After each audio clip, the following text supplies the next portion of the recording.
रामचंद्र कह गए सिया से ऐसा कलयुग आएगा, हंस चुनेगा दाना दुन का, कौआ मोती खाएगा, कौआ मोती खाएगा। सिया ने पूछा है भगवन कलयुग में काले मन और काले धन होंगे, चोर उचक्के नगर सेठ प्रभु भक्त सभी निर्धन होंगे। चुट्टा लोग बहुत धनवान होंगे। हमारा देश चुट्टों का देश है। पूरे विश्व में नंबर 1 चुट्टा भारत देश में रहता है। चुट्टा और बदकट्टा और घूम रहा है छुट्टा, हाँ, और खाता है मक्का का भुट्टा। बहुत बड़ा ये है चुट्टा। भारत देश में वास्तव में ये देश महान हो या ना हो, लेकिन चोर तो यहाँ बहुत है। 4 लेन के बाद चोर लेन निकल पड़ती है। 4 लेन सड़क बनी, फिर चोर लेन बन गई, सब खत्म।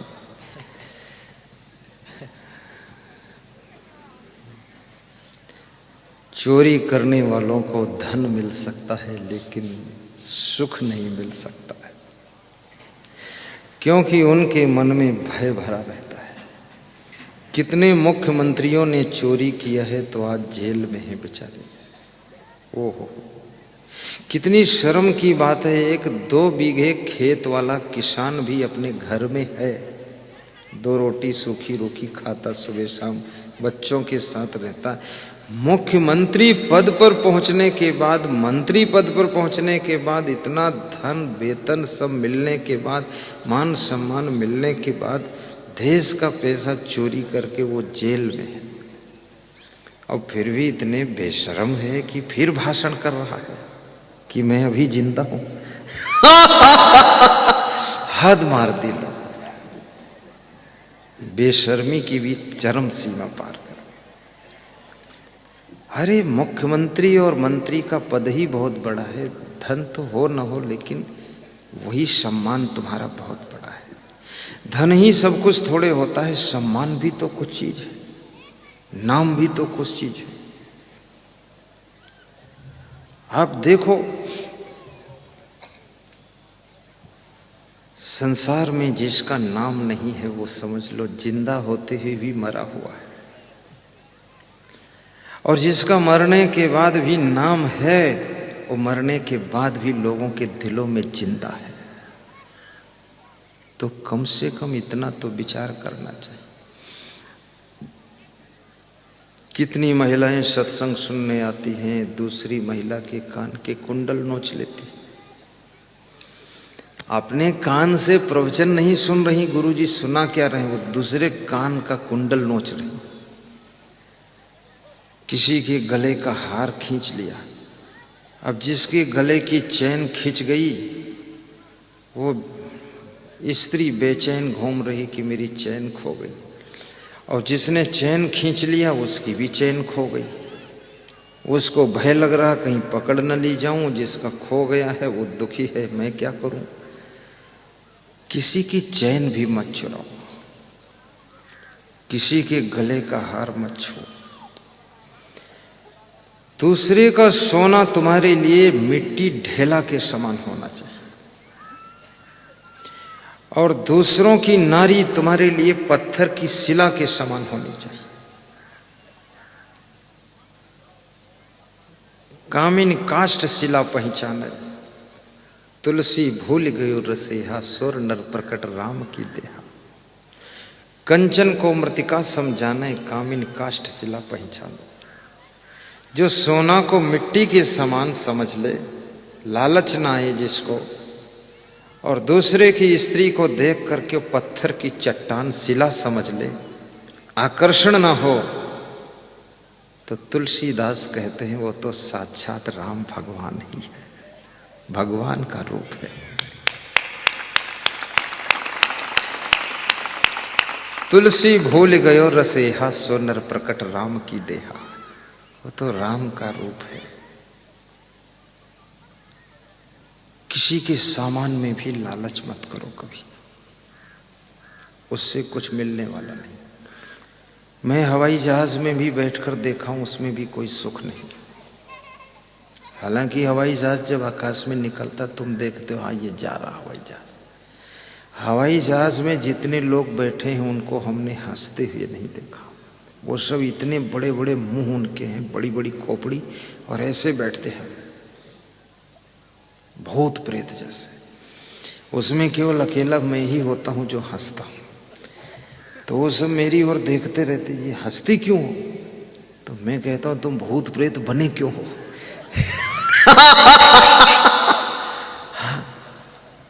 भारी टेंशन में है वो सब लोग। हवाई जहाज मोड़ गए उनके, सब टेंशन की हवा भरी हुई है। हवाई जहाज मोड़ रहे, तो हवाई जहाज में भी सुख नहीं है। मैं 4 करोड़ की कार में बैठ चुका हूं दुबई में, भक्त पोपट भाई के यहाँ। 4 करोड़ कीमत। अभी तो ये गाड़ियां जो 10-20 लाख में बैठता हूं, इसमें तो 4 करोड़, उसमें भी मुझे कोई सुख नहीं दिखा। उन्होंने हमारे लिए बहुत नाश्ता लाए, तो खाने के लिए जगह ढूंढ रहे थे। तो जहाँ मुझको ले जाए मैं बोलता अरे यहाँ तो बदबू आ रही है। फिर उधर ले जाए हमने, अरे यहाँ तो बहुत गंध आ रही है। 1 घंटा नाश्ता करने की जगह ढूंढा, दुबई में जगह नहीं मिली। तो हमने कहा गाड़ी में खा लूँगा, सड़क पर चलते चलते ठीक। सब गंध आती, सड़ी सड़ी बदबू। कोई मछली अंडा सब खाया होगा, सब पड़ा होगा सड़ा। लोग कहते दुबई में, विदेश में। अरे भैया दुबई होकर आ गए, दुबई में बदबू लेकर आ गए। कुछ नहीं, दुबई उबई में है। आपके घर में ही स्वर्ग है, घर ही में गंगा, घर ही में जमुना, और घर ही में तीर्थ बने गए। इधर उधर चक्कर न काटब, कहीं कुछ नहीं है। हांगकांग भी देखा मैंने, Indonesia, Malaysia, Thailand, Sri Lanka, Langkawi, Muscat देश, आबू धानी, दुबई, सब कुछ नहीं, पूरा सब बवाल है, फालतू।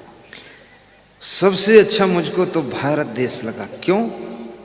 क्योंकि यहाँ बहुत अच्छी फसलें हरी भरी, पेड़ पौधे हरे भरे, यहाँ के लोग भी हरे भरे। भले धन ज़्यादा हो न हो, पर इंडिया के आदमी को तुम देख लो तो ये खीसे काटता मिलेगा, थोड़ा हंस देगा। हाँ, अंदर से परेशान है फिर भी दांत दिखा देगा आपको कि देख लो। बहुत मजेदार आदमी, खुश मिजाज आदमी है भारत देश में।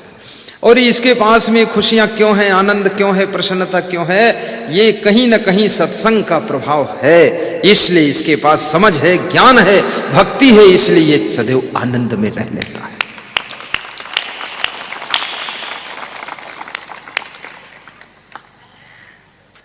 धर्मे तत्परता, मुखे मधुरता, दाने शमुत साहिता। और जिसका मन दान करने में उत्साही रहता है, जो दान करता है, ज्ञान दान, अन्न दान, वस्त्र दान, भूमि दान, धन दान, प्रेम दान, क्षमा दान, प्राण दान, जीवन दान, अन्न दान, दान करने में जिसको खुशी होती है कि कुछ दान दे दिया जाए, और दान देना चाहिए। कल मेरे पास एक फोन आया सुबह सुबह, राजस्थान के भक्त श्री रघुवीर मीणा का। तो मेरे संत ने कहा रघुवीर मीणा ने 5100 रुपये प्रयाग कुंभ के भंडारा के लिए दिया है, और गुरुदेव इनको आज्ञा दे दो 51,000 दे दे। तो रघुवीर मीणा ने मुझसे बात किया, बोले क्या आज्ञा है गुरुदेव? हमने कहा तुमने जो इच्छा है वो दे दो, हमारी कोई आज्ञा नहीं देने के लिए। बोले आप बोल दो तो 1,51,000 दे दो। तो मैंने कहा मैं तुमसे नहीं बोलूँगा, इसलिए नहीं बोलूँगा कि नहीं बोलूँगा, इसलिए नहीं बोलूँगा। बोले क्यों नहीं बोलोगे? हमने कहा नहीं बोलूँगा। बोले फिर बोलोगे नहीं तो हम देंगे नहीं। तो हमने कहा तुम दो या न दो, लेकिन हम तुमको बोलेंगे नहीं। बोले क्यों नहीं बोलोगे? हमने कहा तुमको इसलिए नहीं बोलेंगे कि मैंने कभी नहीं बोला था, तो तुमने आस्था चैनल की 1 महीने की फीस 1,60,000 रुपये नगद हमको दे गए थे। अगर हम बोलते तो शायद 60,000 ही देते, लेकिन 1,60,000 अपने आप दे गए थे 22 साल की उम्र में। तो तुम्हारी जो इच्छा हो सेवा करो, दान में तुम्हारा मन हो करो, ना मन हो ना करो।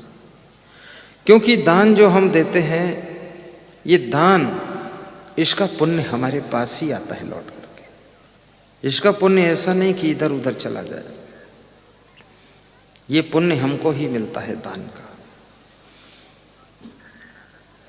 राजा वीरभद्र के राज्य पर बलवान राजा ने चढ़ाई किया, राजपाट ले लिया। राजा वीरभद्र पति पत्नी राजा रानी मेहमान का भेष बना करके निकल गए। बलवान राजा के सैनिकों ने पकड़ा, तुम कौन हो? तो कहा हम मेहमान हैं, हमसे कोई मतलब नहीं। तो छोड़ दिया, तो राज से बाहर हो गए। थोड़े दिन रिश्तेदारों के यहाँ कुछ खाया पिया, रिश्तेदार भी सम्मान करना बंद कर दीजिए।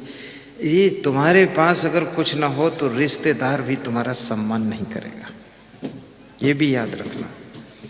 इसलिए मैं आपसे निवेदन करूँगा कि आप अपने को मजबूत बनाइए, अन्यथा तुम्हारे घर से कोई रिश्तेदारी भी नहीं जोड़ेगा। ना तो बेटी देगा, ना तुम्हारी बेटी लेगा। तुम्हारे घर में सब कुंवारे लोग पड़े रहेंगे। इसलिए मैं निवेदन करता हूँ कि आपसे कि हमेशा धनवान भी रहो, गुणवान भी रहो, और ऐसे काम करो जिससे तुम्हारा नाम भी रहे। अन्यथा बैठने का स्थान भी लोग नहीं देंगे। स्वार्थी दुनिया है, बड़ा संसार विचित्र है ये। तुम्हारे जो बहुत धनवान रिश्तेदार हैं वे तुमको सोच समझ कर न्योता देते हैं कि अरे कमजोर है, दे दो, अच्छा कोई बात नहीं, तो न्योता भी देना बंद कर देते हैं। ये दारू पीने से काम नहीं चलेगा, बीड़ी सुट सुट पीने से काम नहीं चलेगा।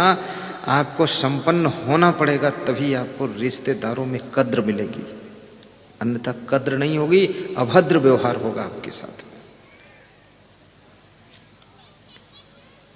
और साधु संत में भी अगर कमजोर हो गए ना, तो साधु संत को दूसरा साधु संत भी नहीं पूछेगा। इसमें भी लफड़ा है साधुओं में भी। मैं पहली बार गुजरात गया तो एक साधु ने मेरी ओर 1 रुपया फेंका, जोर से 10 फीट दूर गिरा रुपया।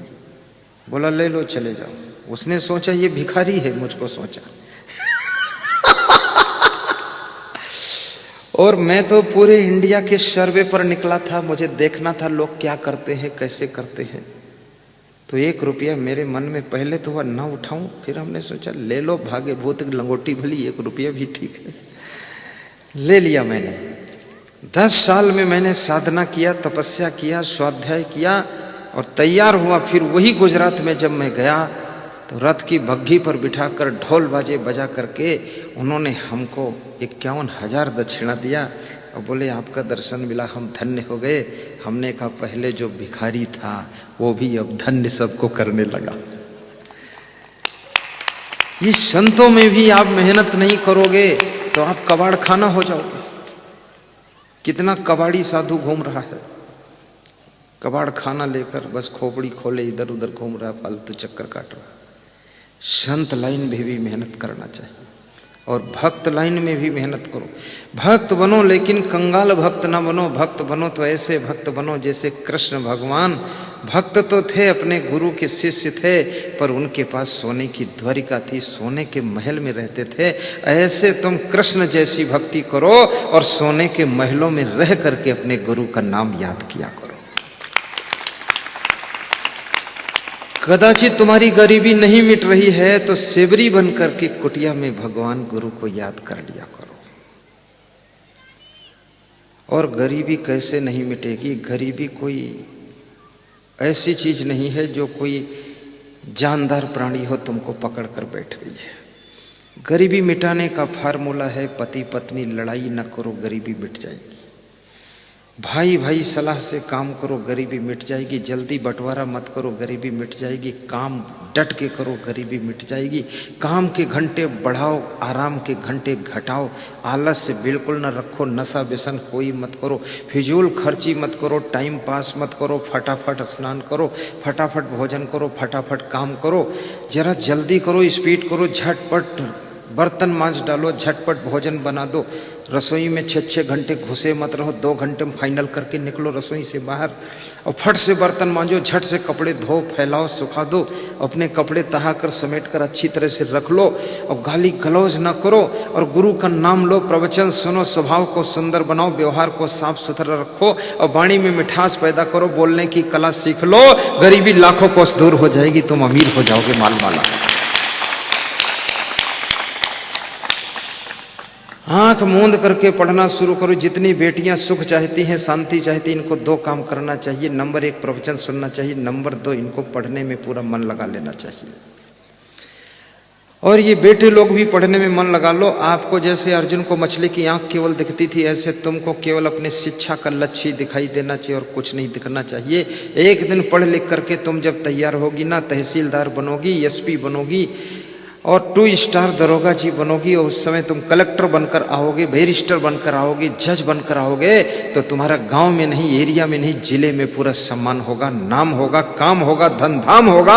और लोग कहेंगे वास्तव में उनके बेटे बेटियों ने तो कमाल करके दिखा दिया। इसलिए मैं सभी बेटे बेटियों से कहता हूं कि कृपया टाइम मत पास करो। कितने बेटे लोग हैं उनको मैं देखता हूँ इधर उधर सड़क किनारे खड़े रहते हैं, टांग टेढ़ी करके खड़े होते हैं।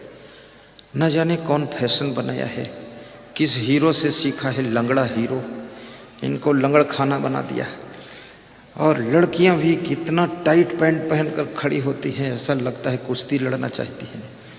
ये सब नौटंकी मत कर, ठीक से ढीले कपड़े पहन, पढ़ाई में मन लगा, मोबाइल के चक्कर में मत पड़, फैशन मत बना, बाल इधर उधर मत छितरा, बांध ले बालों की गठरी, काम शुरू कर।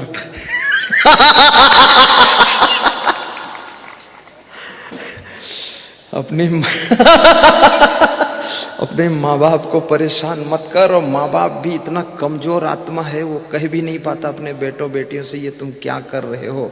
इतना डरा हुआ है, जिंदा है वही बहुत नहीं, अब तक मर भी जाता है। अरे दमदार बाप बनो, दमदार माँ बनो, थोड़ा धर पकड़ रखो, अनुशासन रखो। इधर उधर गड़बड़ सड़बड़ कैसे लोग करते हैं, इनको टाइट रखो, अनुशासन में रखो। अभी गुजरात का एक साधु कह रहा था कि गुरुदेव की अपने साधुओं के ऊपर जो है पकड़ बहुत अच्छी है। हमने कहा पकड़ सकड़ नहीं, साधु खुद ही समझदार है और अनुशासन अपने आप मानता है। जो शिष्य अपने गुरु की अनुशासन में नहीं रह सकता वो शिष्य बिगड़ जाएगा। जो बेटा बेटी अपने माता पिता गार्जियन के अनुशासन में नहीं रहेंगे वो भी बिगड़ जाएंगे। ये संसार तो माया का संसार है, यहाँ तो बिगड़ने में देर नहीं लगती, सुधरने में बहुत देर लग जाती है।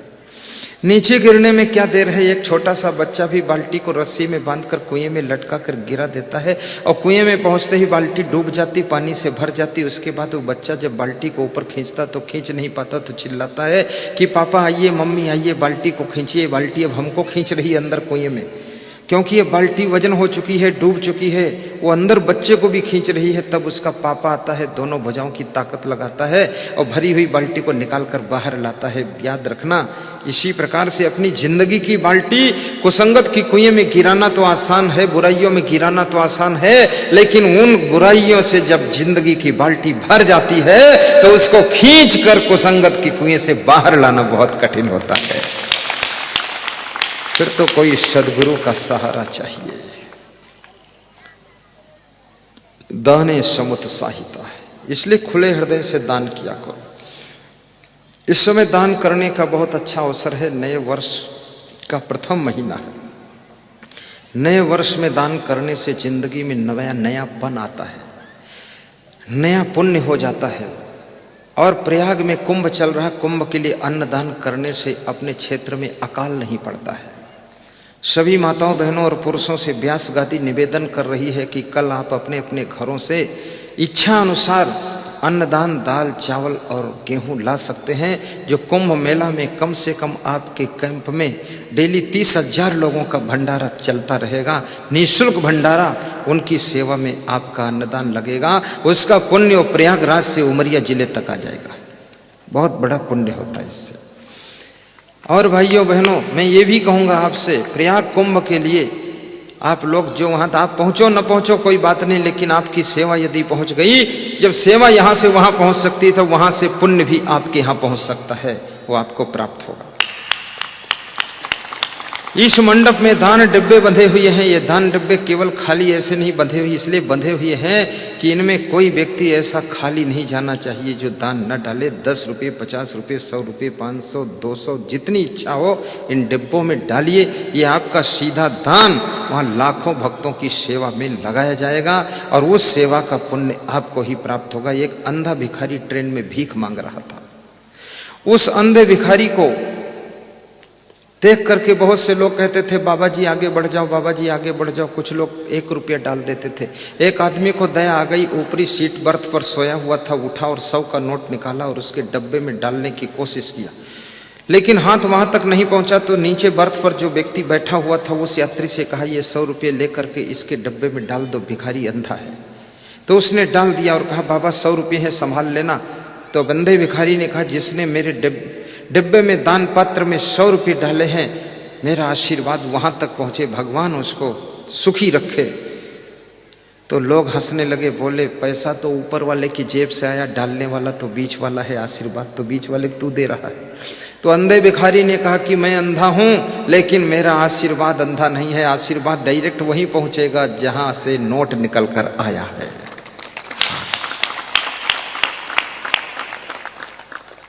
दारिद्र्यनाशनं दानं शीलं दुर्गतिनाशनम् अज्ञाननाशिनी प्रज्ञा भावना भयनाशिनी। सीधे बैठ जाओ, गौर से सुनना, बहुत अच्छी बात बताऊंगा। मित्रे अवंचकता, हे राम, तुम मित्रों के साथ में कपट नहीं करते हो, इसलिए तुम राम भगवान माने गए हो। जो मित्रता में शत्रुता का धर्म नहीं करता है। बादशाह अकबर और बीरबल मुख्यमंत्री, बीरबल ब्राह्मण थे, बादशाह अकबर मुसलमान थे, उनके मुख्यमंत्री बीरबल थे। बीरबल बहुत बुद्धिमान थे। बीरबल मुख्यमंत्री भी थे और मित्र के समान बादशाह अकबर उनको अपने साथ रखते थे, हमेशा साथ रखते थे। एक दिन बादशाह अकबर के मन में बहुत प्रेम जग गया और उन्होंने कहा कि आज मैं अपनी रानी के लिए सेव फल स्वयं चाकू से काट कर खिलाऊंगा। चाकू उठाया और सेव फल काटने लगे। तो सेव फल काटने की आदत नहीं थी, प्रैक्टिस नहीं थी। सेव फल काटते काटते उनकी अंगुली कट गई, अंगुली से बहुत खून निकला और घाव हो गया। तो बीरबल अंगुली जब कटी देखते हैं तो बीरबल मुस्कुराते हैं कि वह पति धन्य है जो अपनी पत्नी के लिए सेव भी काटे, अंगुली भी काटे, तो क्या प्रेम है। अकबर को बुरा लगा कि ये मेरी टांटिंग कर रहा, मेरी अंगुली में दर्द हो रहा है। तो अकबर बादशाह ने कहा, बीरबल मेरी अंगुली में बहुत दर्द हो रहा है, मेरी अंगुली कट गई चाकू से। तो बीरबल ने कहा, जो हुआ वो अच्छा ही हुआ है, इसमें कुछ भी बुरा नहीं। अंगुली कट गई तो कम से कम अब कभी सेव भी नहीं काटोगे। क्या जरूरत थी रानी के लिए सेव काटने की, बहुत काटने वाली सब दासियां हैं। इतना प्रेम जता रहे हो, सेव काट रहे हो, चक्कू चला रहे हो। तो बादशाह अकबर को गुस्सा आ गई, बोले इसको जो है काल कोठरी में बंद कर दो। तो काल कोठरी में सजा दे दिया कि 2 महीने की सजा है, काल कोठरी में बंद रखो इसको। अब बीरबल मुख्यमंत्री काल कोठरी में जेल में बंद है बीरबल भी सोच रहा ये भी अच्छा हुआ, कम से कम 2 महीने तो रेस्ट मिलेगा। मूर्ख के चक्कर में रोज तिकड़म होता था, आराम से रहेगा। कितने लोग जेल में जाते वहाँ बहुत खुश होते हैं, क्योंकि जेल में बहुत से झंझटों से छुट्टी भी मिल जाती। एक तो घर की किचकिच से फुर्सत मिल गई, दूसरा ना तो वहाँ दुकान चलाना है ना कोई चुनाव लड़ना है, बस शांति से भजन करो, लेटे रहो, सोते रहो, थोड़ा बहुत काम कर दो, बस हो गया। और व्यवहार बना लो तो गीत गाते रहो, मस्त रहो। क्योंकि मैंने कई जेलों में बहुत प्रवचन दिए हैं, तो जो वहाँ के जेल अधीक्षक है, जेलर है, वो भी सब, जेलर भी तो जेल में ही रहता है, उसके अंदर वो भी है, 12 घंटे वहीं रहता है। जेल अधीक्षक भी रहता है, तो उसी में कैदी रहता, तो फर्क क्या उसमें? बस मन से मान लेना है, वो नौकरी करते तो रहते हैं और तुमने अपराध किया तो रहते हो। तो वहाँ मैंने देखा जेल अधीक्षक और जेलर भी दुखी है, वो सुखी नहीं है, उसको भी बहुत टेंशन है। इधर क्या हुआ, एक दिन शिकार खेलने के लिए बादशाह अकबर गए। छोटी सी सेना ले गए थे, तेज चाल वाले घोड़े पर बैठकर दौड़ा दिया घोड़ा, सैनिक पीछे छूट गए, आगे निकलते चले गए। आगे कुछ कबीले वालों का इलाका आ गया, तो कबीले वालों ने बादशाह अकबर को पकड़ लिया और बोले, अरे इसकी आज बलि चढ़ाएंगे, आज का दिन अच्छा है, वन देवता की बलि हो जाएगी, अकबर को पकड़ो। तो जब उसको बलि चढ़ाने चले तो उसके सब शरीरों को देखा तो उसकी अंगुली कटी थी। तो कबीले वालों ने कहा कि इसकी अंगुली कटी है, ये तो बलि चढ़ाने योग्य नहीं है, क्योंकि इसकी तो बलि कहीं चढ़ चुकी है, इसलिए इसको नहीं, तो छोड़ दिया। तो अकबर लौट कर जब आ रहा था तो सोच रहा था कि मुख्यमंत्री बीरबल ने कहा था अंगुली कटी, ये भी अच्छा ही हुआ है। तो वास्तव में अच्छा हुआ, अंगुली कटी न होती तो आज मेरी बलि हो जाती, ये लोग मुड़ काट देते मेरा। अकबर बादशाह खुश होकर आया और काल कोठरी से बीरबल को निकाला और धन्यवाद दिया कि तू धन्य है।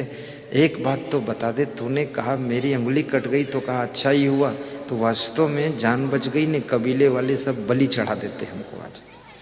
लेकिन तू ये बचा, तू जेल में चला गया, काल कोठरी में चला गया, तो इसमें क्या अच्छा हुआ? तू कह रहा था जो ऊपर वाला करता अच्छा ही करता है, तो तू जेल में चला गया, मैं कर दिया, जेल में डाल दिया, तो इसमें तेरा क्या अच्छा हुआ? बोले मेरा अच्छा ये हुआ, अगर मुझे तुम सजा न देते, जेल में न डालते, तो मैं तुम्हारे साथ हमेशा रहता हूँ, हमेशा तुम साथ रखते हो, साथ लेकर के जाते, तो कबीले वालों ने जो तुमको पकड़ा था, तुम्हारी अंगुली कटी थी, तुम्हारी बलि नहीं किया, और मैं ठीक ठाक था तो मेरी बलि कर देते इसलिए मुझे जेल में डाल दिया, तो वो भी अच्छा ही हुआ, हम भी बच गए, तुम भी बच गए तो जो भी ऊपर वाला करता वो अच्छा ही करता है। बड़ी भाग्य मानुष तन पावा, सुर दुर्लभ सद्ग्रंथन गावा।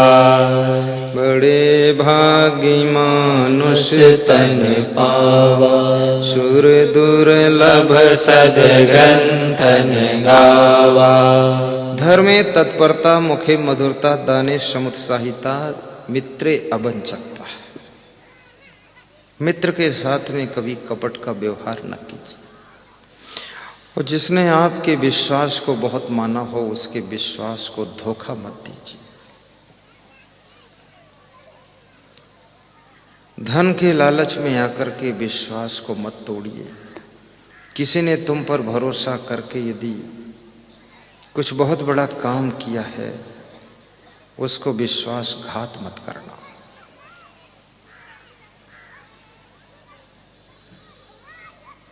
बहुत बड़ी बात है, गौर से इसको समझना। मित्रे अवंचकता, गुरु विनीयता।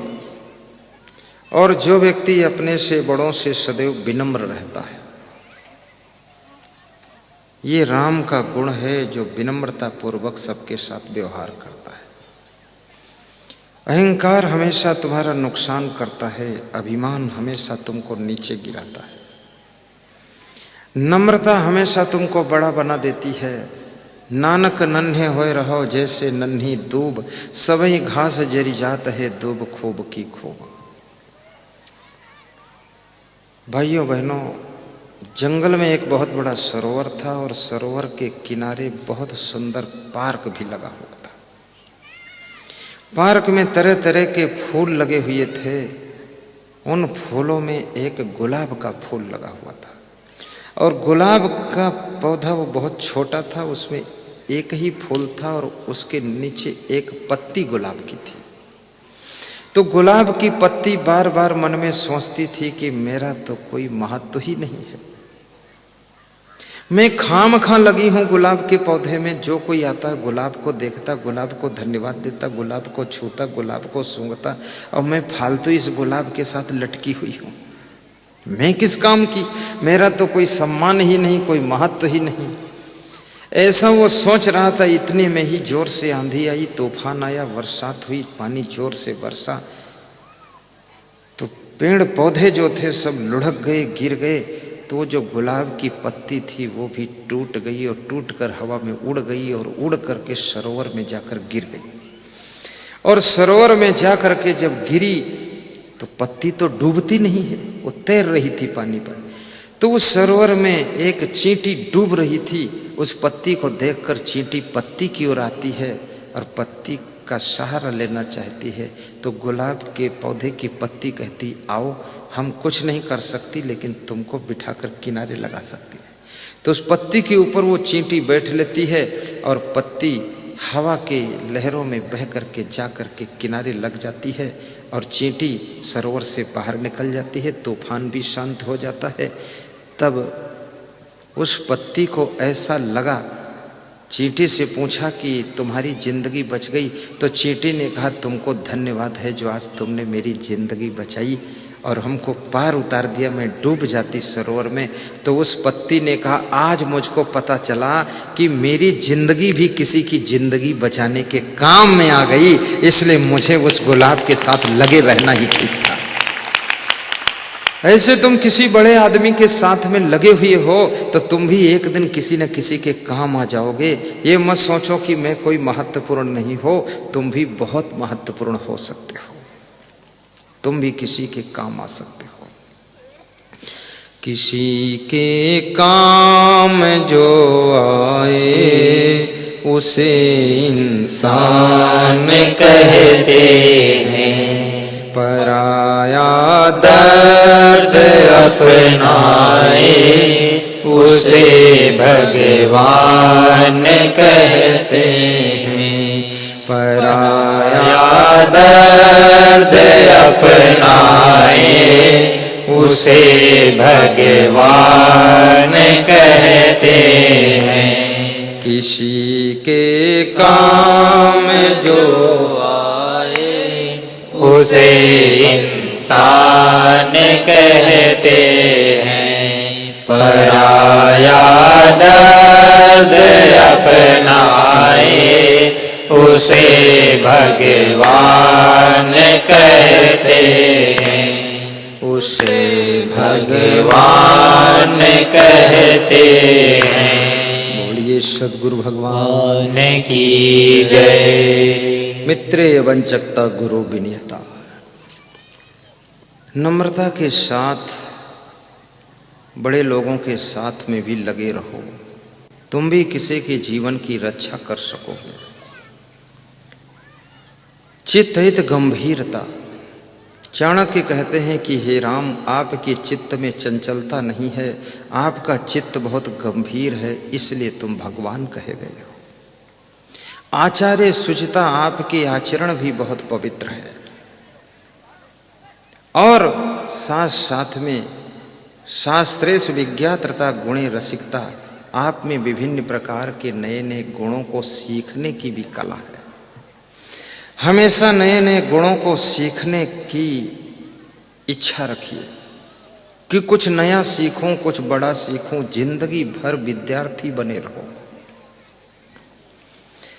आपके देश के प्रधानमंत्री नरेंद्र मोदी विदेश में जाते हैं, उनके बारे में मैंने सुना है कि वो पुस्तक लेकर जाते हैं और हवाई जहाज में जो टाइम मिलता है तो उसमें पढ़ते रहते हैं, क्योंकि ज्ञान की कोई सीमा नहीं होती है। इसको जितना सीखोगे उतना ज़्यादा तुम्हारे अंदर निखार आता रहे। और जो लोग पुस्तकों की रचना करते हैं उनकी पुस्तकों में अपने जीवन का पूरा अनुभव निचोड़ कर रख देते हैं। आपको अगर बिजनेस में बहुत आगे बढ़ना है तो अंबानी एंड अंबानी पुस्तक पढ़ लीजिए, आप देखिए फिर। और आपको ज़िंदगी में बहुत ज़्यादा सफल होना है, उन्नति करना है, तो उन्नति कैसे करें ये पुस्तक यहाँ स्टॉल पर मिलती, उसको पढ़िए। और आपको सुख शांति पाना है तो सुख की खोज पुस्तक का अध्ययन कीजिए, जीने की राह पढ़ लीजिए, उसको ले लीजिए। आपको थोड़ा मस्ती से रहना है तो भजनावली पुस्तक खरीद करके थोड़ा भजन गुनगुनाते रहिए। और आपको ज़्यादा आनंद में रहना है तो आज मेरे पास में एक सज्जन आए थे, कह रहे थे मेरा बेटा ऐसा बेटा है कि आपका प्रवचन हमसे भी ज़्यादा सुनता रहता, हर समय सुनता है। प्रवचन सुनने से आप हमेशा आनंद में रहोगे। मोबाइल के यूट्यूब में प्रवचन सुनिए और उसको सब्सक्राइब भी कीजिए, और सब्सक्राइब करने के साथ साथ में लाइक कीजिए, और लाइक के बाद उसको जो है व्हाट्सएप में शेयर भी किया, उसका प्रचार प्रसार भी कीजिए। और आस्था भजन चैनल में रात्रि को 9 बजे टीवी में देखिए प्रवचन। और सज्जनों याद रखना, अपने रिश्तेदारों को भी बताइए कि ये एक प्रवचन आता है, इसको सुनिए।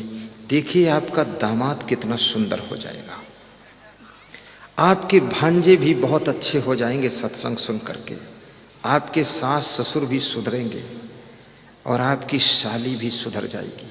नहीं, कितने लोगों की तो साली इतनी खतरनाक है कि बहुत खतरे में डाल देती है, और कितने लोगों की सासू तो आतंकवादी है, कुछ न कुछ हुड़दंग मचाती रहती है।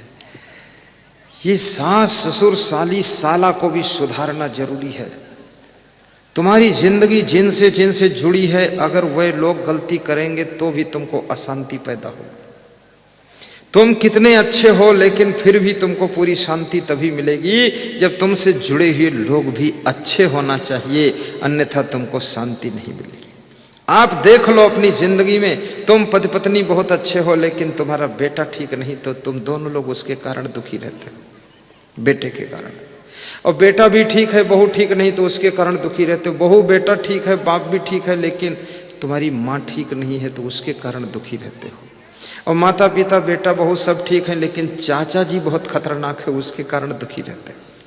और तुम्हारे घर में तुम्हारी जिंदगी से जुड़ा हुआ कोई ना कोई एक ना एक व्यक्ति ऐसा जरूर होगा जो बहुत दुष्ट प्रकृति का होगा, और जिसके कारण तुम्हारी नींद हराम हो जाएगी और तुम उससे बहुत दुखी रहोगे। एक ऐसा रहेगा जरूर।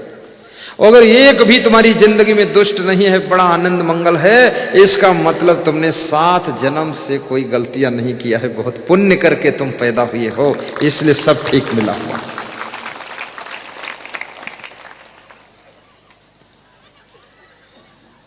शास्त्रेश विज्ञात्रता, और जो शास्त्रों की जानकारी रखता है, शास्त्रों का अध्ययन भी करता है, वो राम का रूप होता है। और कहते हैं कि रूपे सुंदरता, जिसका रूप सुंदर है, और शिवे भजनता, जो भक्ति भजन करता है, तो मस्त राघवा, हे राम ये सब गुण आप में है, इसलिए तुम भगवान हो। ये गुण जिस इंसान में आ जाते हैं वो इंसान भी भगवान का रूप हो जाता है। आप अपने को इंसान बनाइए, इंसान से भगवान बनाइए। भगवान को तो आपने नहीं देखा है, लेकिन भगवान का रूप स्वयं के अंदर प्रकट कीजिए। पराया दर्द अपनाए उसे भगवान कहते हैं, किसी के काम जो आए उसे इंसान कहते हैं। एक गुरु चेला जा रहे थे तो किसी खेत में एक मजदूर अपना थैला रखकर कपड़े उतार करके खेत में काम कर रहा था।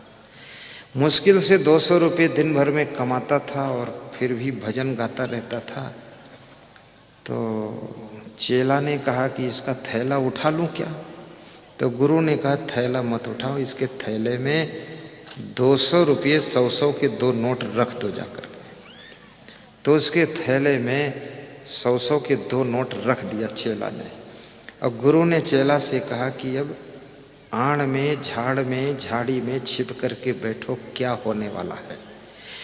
तो जब वो मजदूर खेत में काम करके लौटा, शाम को अपना थैला खोला और देखा तो उसमें 2 नोट नए 100-100 के रखे हुए थे। तो उसने आकाश की ओर देखा और कहा कि ऊपर वाले की कृपा ऐसी है, आज मेरी माँ बीमार थी तो 200 रुपये मेरे थैले में ऊपर वाला रख कर चला गया, ऐसा कहा। तो इधर गुरु अपने चेला से कहता है, देखो जिंदगी में ऊपर वाला तो कभी आता नहीं, लेकिन ऊपर वाला कभी कभी इंसान को ऊपर वाला बना करके किसी को सहारा दिला देता है। आज मेरे चेला तू ऊपर वाला का काम किया, इसलिए तू ही ऊपर वाला है।